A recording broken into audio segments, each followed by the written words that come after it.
Hello everyone, myself Shine welcome to my channel Indian law academy. आज मैं जो students के schools के बारे में बताना चाहूँगी, जिसमें जो स्कूल्स 5 तरीके के स्कूल्स हुए हैं, जिसमें उनका मेथड बताया गया, लीगल थ्योरी बताई गई है। फर्स्ट हम स्कूल देखते हैं एनालिटिकल स्कूल, जिसमें मेथड इसका रहा है study of present law as it is. मतलब इसमें जो मेथड रहा है वो प्रेजेंट लॉ के बारे में बताया गया है, जो आज जो लॉ एज इट इज़ है, जो लॉ अभी जैसे कि अभी है। और लीगल थ्योरी में इसका बारे में इसकी जो लीगल थ्योरी है वो ये है कि law is a code conduct, it can come from a normal hierarchy और फ्रॉम सॉबिलिजन और फ्रॉम पीपल देन देमसेल्फ। मतलब यहाँ ये है कि law is a code, law एक तरह का अधिनियम है और कंडक्ट है, जिसे हम जिसके थ्रू हम लोग अपना कार्य करते हैं या कोई भी सोसाइटी चलती है। जैसे कि it can come from a normal hierarchy, जैसे कि हम मानते हैं कि ये पीढ़ी दर पीढ़ी चलता चला आता है, ये एक नॉर्मल हियरार्की के थ्रू ही हमारे पास आया है, पीढ़ी दर पीढ़ी चलता हुआ। तो वैसे ही ये नॉर्मल हियरार्की से आया है। और फ्रॉम ए सॉबिलिजन, सोसाइटी सॉबिलिजन मतलब गवर्नमेंट के द्वारा, और फ्रॉम पीपल और लोगों के द्वारा। जब गवर्नमेंट नहीं थी उससे पहले लोग जो पुराने हिस्टोरिकल पीरियड के हिसाब से अगर देखा जाए तो उस टाइम पे जो हियरार्की चलती चली आ रही है उस हिसाब से लॉ हमें मिलता चला गया, और उसमें हमें टाइम के अकॉर्डिंग उसमें हमें चेंजेस करने पड़े, सोसाइटी के अकॉर्डिंग हमें उसमें चेंजेस करने पड़े, और हमारे रहन सहन के अकॉर्डिंग जो भी हमें उसमें चेंजेस की ज़रूरत पड़ी हम वो करते चले गए। लेकिन जो एनालिटिकल स्कूल है वो पॉजिटिव स्कूल के नाम से भी जाना जाता है। और इसमें जो लीगल स्टडी होती है वो एनालाइज करके की जाती है, इसलिए इसको एनालिटिकल स्कूल भी कहा गया है। और दूसरे सेकंड स्कूल में आ जाते हैं, उसे कहते हैं हिस्टोरिकल स्कूल। हिस्टोरिकल स्कूल से मतलब है एम्पिरिकल स्टडीज़। एम्पिरिकल मतलब सम्राट के टाइम से जो स्टडी चलती चली आ रही है, राजा महाराजा के टाइम से, वही वाली स्टडी की बात हो रही है। जब law lies in human conduct, जब लॉ जो लोगों के व्यवहार पर डिपेंड करता था। Study of past of law, जिसमें लोग पास्ट की इसमें स्टडी की जाती थी। और अभी जो इसमें लीगल थ्योरी है उसे ह्यूमन कंडक्ट कह दिया जाएगा, कि जो लोगों का आचरण था उसे लॉ मान लिया गया उस टाइम के हिसाब से। जैसे कि कस्टम है, ड्यूटी, रूढ़ी प्रथा वगैरह जो चलती चली आती थी, फिर उनमें हमें टाइम के अकॉर्डिंग थोड़ा सुधार करने पड़े, क्योंकि जैसे सती प्रथा वगैरह थी, क्योंकि वो हमारे आज के जो कंडक्ट है उसके हिसाब से कहीं ना कहीं मेल नहीं खाती थी, तो इसलिए हमें उनमें सुधार करना पड़ा, क्योंकि हमारी जो सोसाइटल जो कंडीशन थी वो बहुत चेंज हो गई। लोग उनसे एक्सेप्ट नहीं कर रहे थे, टाइम के साथ साथ वो बदलना चाहते थे पुरानी चीज़ों को, वो वापस से एक बोझ की तरह नहीं लेकर चलना चाहते थे, इसलिए उसको हमें चेंज करना पड़ा। लेकिन हिस्टोरिकल स्कूल से ही हम लोगों ने देखा, उसमें एनालाइज करके हम लोग आगे बढ़े, तब हमने टाइम के अकॉर्डिंग उसमें अमेंडमेंट किया, तब हमें आज के टाइम जो हमें लॉ मिला है वो आज हमें मिला है। नहीं तो इससे पहले हिस्टोरिकल स्कूल होता था, तो हिस्टोरिकल स्कूल के टाइम पर जो हियरार्की चली आ रही थी, जो हिस्ट्री में जैसे कि हम लोग पढ़ते हैं कि राजा के टाइम पर कैसे शासन चलता था, वो सब चीज़ें आती हैं। अभी parallel and linked development of law and society, इसमें जो पैरेलल एंड लिंक है, डेवलप होता है ऑफ लॉ को डेवलप करने में जो रोल प्ले करती है सोसाइटी, उसके बारे में बताया गया है। लॉ लाइज इन कस्टम्स, इस टाइम के जो हिस्टोरिकल स्कूल में जो लॉ था वो कस्टम्स पर पूरी तरीके से निर्भर करता था। अभी थर्ड में आ जाते हैं सोशियोलॉजिकल स्कूल। सोशियोलॉजिकल स्कूल से मतलब वही है, इसका जो मेथड है सोशियोलॉजिकल स्कूल का method, law and society are linked, जिसमें विधि और समाज दोनों आपस में लिंक्ड होते थे। और there can not be a legal study without social studies.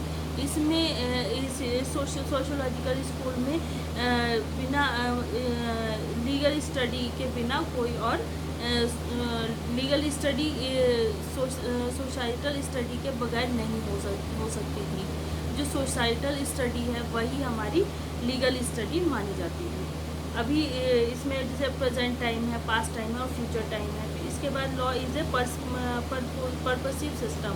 जैसे कि लॉ वैसे भी हम कहते हैं कि इसमें कहीं ना कहीं सुधार होता चला जाता है और बदलाव होते हैं सोसाइटी के अकॉर्डिंग। तो ये पर्पसिव सिस्टम है, लॉ पर्पसिव सिस्टम कहलाता है, जिसमें एक तरीके का लॉ नहीं चलता, जिसमें बदलाव होते रहते हैं। जैसे अभी रिसेंट हमारे सन 2018 में और 17 में रेप केसेस में पड़े कि उसमें हमें अमेंडमेंट की ज़रूरत पड़ी, तो हमने अमेंडमेंट की क्रिमिनल लॉ में। और कई जगह हमें मुस्लिम लॉ में भी कई अमेंडमेंट हुए। और भी पोस्को एक्ट में जो प्रोटेक्शन ऑफ चाइल्ड एक्ट है उसमें हमें सुधार करने पड़े। और कई तरीके के एक्ट हैं जिनमें हमें टाइम के साथ साथ बदलाव करना पड़े। तो इसमें सोशोलॉजिकल स्कूल में यही बताया जा रहा है कि जो सोसाइटी है उसमें जो हमें लॉ की ज़रूरत पड़ती है, सोसाइटी में जो सुधार होते रहते हैं उनके अकॉर्डिंग हमारा लॉ चेंज होता रहता है। और इसका मेथड, जो स्टडी करने का मेथड है वो भी यही है। Law and society are linked है, दोनों में कहीं ना कहीं संबंध है। जब हमारी सोसाइटी है तो लॉ तो होगा ही। अगर लॉ है तो वो बना है सोसाइटी के लिए, सोसाइटी है तो लॉ तो उसके लिए ही बना ही है। तो ये दोनों एक दूसरे के पैरेलल चलते हैं।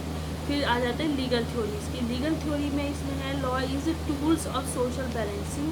जो टूल्स हैं लीगल थ्योरी को पढ़ने के लिए वो एक सोशल बैलेंसिंग है। इसमें बैलेंस बना के रखना पड़ता है।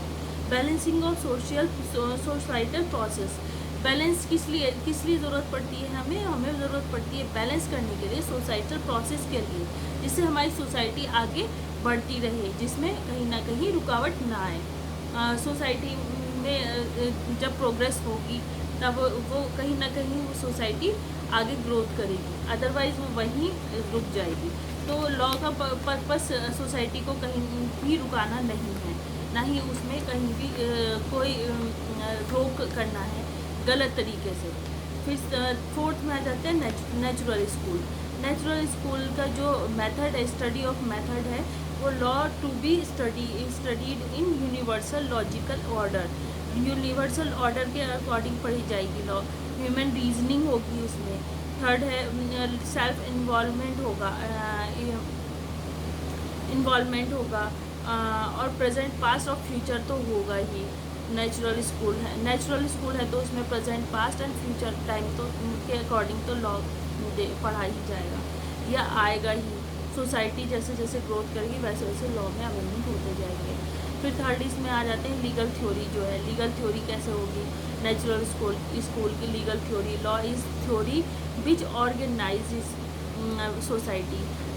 लॉ एक तरह की थ्योरी है जो सोसाइटी को ऑर्गेनाइज करती है। फिर अकॉर्डिंग यूनिवर्सल ह्यूमन रीज़न, जिसमें जो ह्यूमन रीज़न है इसके अकॉर्डिंग वो ग्रोथ करेगी। फिफ्थ में आ जाते हैं फिलोसफिकल स्कूल।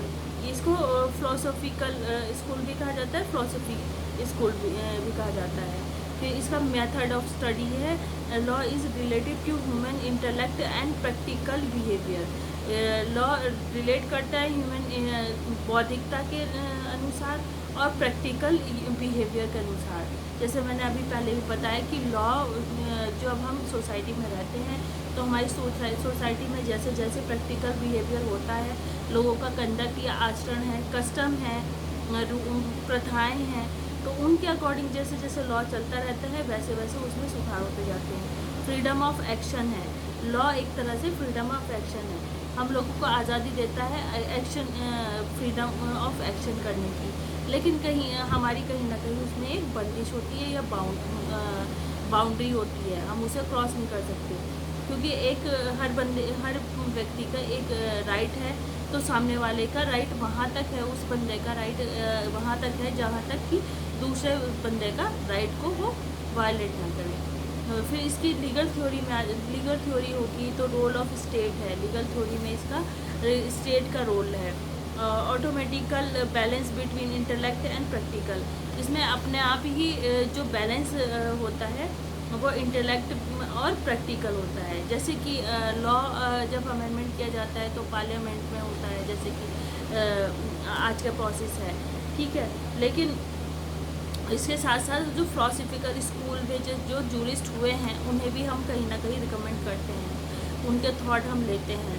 तो इसमें बैलेंस किया जाता है इंटेलेक्ट एंड प्रैक्टिकल जो नॉलेज है उन दोनों को, जिससे कि आगे हम सोसाइटी में उसमें अमेंडमेंट सुधार कर सकें लॉ में अमेंडमेंट के द्वारा, और जिससे कि क्राइम को बैलेंस कर सकें, क्राइम को लोगों के इंटरेस्ट के साथ बैलेंस कर सकें, और अगर क्राइम होता है किसी भी सोसाइटी में तो पनिश किया जा सके उस क्रिमिनल को, और जिससे कि सोसाइटी में बैलेंस बना रहे, लोगों के इंटरेस्ट को मेंटेन करने के लिए, लोगों के राइट्स को मेंटेन करने के लिए। तो मेन पर्पस लॉ का यही है कि आपस में जो राइट्स हैं और जो ड्यूटीज़ हैं उन दोनों को बैलेंस करना। और जूरिस्प्रूडेंस में जूरिस्ट यही बताते हैं कि हमारी सोसाइटी का लॉ का हमारी सोसाइटी में क्या रोल है, और लॉ अगर ना हो तो सोसाइटी में क्या नुकसान होगा। और मेरे हिसाब से तो लॉ बहुत ज़्यादा ज़रूरी है किसी भी सोसाइटी को मेंटेन करने के लिए। अगर लॉ नहीं है, लॉ एंड ऑर्डर नहीं है, तो उसको मेंटेन नहीं किया जा सकता। अब मान लीजिए लॉ है लेकिन ऑर्डर नहीं है, तो लॉ एंड ऑर्डर दोनों ही होने चाहिए किसी भी सोसाइटी को पूरी तरीके से मेंटेन रखने के लिए। Thank you so much. अगर आपको मेरी वीडियो पसंद आए तो आप इसे लाइक करें, शेयर करें, सब्सक्राइब करें एंड कमेंट भी करें। अगर कोई सुधार चाहते हैं तो प्लीज़ मुझे कमेंट करके कमेंट बॉक्स में बताएं। Thank you so much.